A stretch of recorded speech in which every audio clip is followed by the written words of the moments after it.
नमस्कार, स्वागत है आपका इंडिया न्यूज 28 में। ये बात करते हैं मध्य प्रदेश की कुछ खास खबरों की। बाबा ताजुद्दीन का 102वां उर्स शरीफ मनाया गया।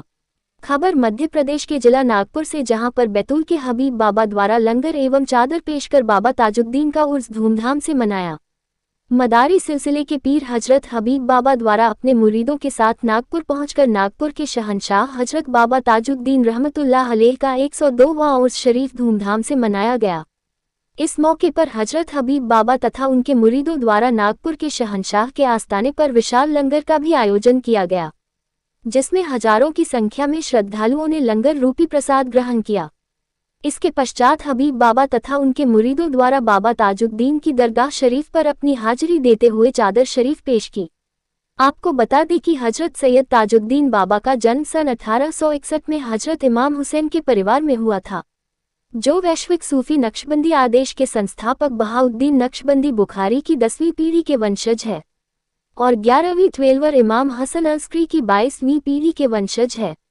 बाबा ताजुद्दीन के पूर्वज मक्का से पलायन कर मद्रास भारत में बस गए थे। उनके पिता सेना में एक कर्मचारी थे। बाबा ताजुद्दीन एक असामान्य बच्चों के रूप में पैदा हुए थे। ताजुद्दीन बाबा ने भी अपने माता पिता को बहुत ही कम आयु में खो दिया। उनके चाचा अब्दुल रहमान ने उनकी देखरेख की। कामठी में एक स्कूल में पढ़ते समय वह आध्यात्मिक गुरु हजरत अब्दुल्ला शाह के संपर्क में आए, जिन्होंने तुरंत बाबा ताजुद्दीन में आध्यात्मिक क्षमता को पहचाना। हजरत अब्दुल्ला शाह से बाबा ताजुद्दीन ने कुरान पढ़ा। बाद में सन 1881 के दौरान 20 वर्ष की उम्र में बाबा साहब नागपुर सैनिक रेजिमेंट में एक सिपाही के रूप में शामिल हो गए, परंतु उनके दिल में अपने मास्टर का उपहार बसा हुआ था। इस रेजिमेंट को सागर में पोस्ट करने के बाद बाबा ने अपना अधिकांश समय सागर के एक बहुत प्रसिद्ध आध्यात्मिक हजरत दाऊद साहब के साथ बिताया। हजरत दाऊद साहब इस प्रकार हजरत ताजुद्दीन बाबा के आध्यात्मिक गुरु बन गए। हजरत दाऊद साहब के साथ अधिक से अधिक समय बिताए जाने के साथ उन्हें अपने कार्य में अनेक कठिनाइयों का सामना करना पड़ा और आखिरकार बाबा साहब ने रेजिमेंट से इस्तीफा दे दिया। भगवान के साथ उनकी एकता ने उन्हें अपने आसपास की दुनिया से अनजान बना दिया और उन्होंने मास्ट की तरह नग्न सागर की सड़कों पर घूमना शुरू कर दिया।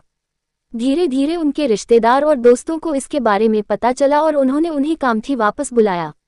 उनके इस प्रकार की हरकत को लेकर उन्हें सुधारने का विभिन्न डॉक्टरों द्वारा सभी प्रकार की दवाएं दी तथा पूरी कोशिश की, लेकिन इसका कोई फायदा नहीं हुआ। बाबा ताजुद्दीन इस स्थिति में बने रहे। यद्यपि उनके चमत्कारों की कहानी फैल गई, हजरत ताजुद्दीन बाबा की महिमा नागपुर शहर से फैल गई, क्योंकि उन्हें अक्सर नागपुर में शहर के बाहर विभिन्न स्थानों पर देखा जाता था।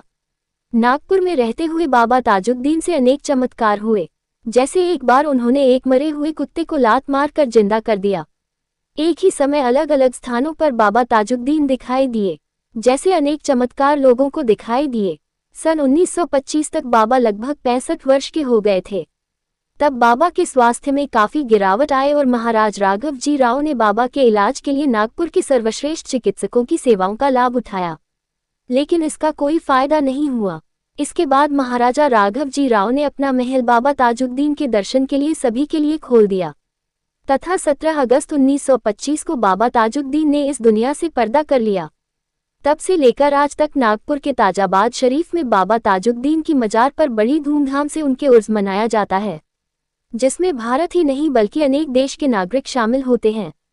इस उर्स के मौके पर पूरे नागपुर में जगह जगह भंडारे लंगर होते हैं तथा जगह जगह से बाबा साहब का संदल शरीफ निकाला जाता है। इस वर्ष बाबा ताजुद्दीन का 102वां उर्स शरीफ मनाया गया है।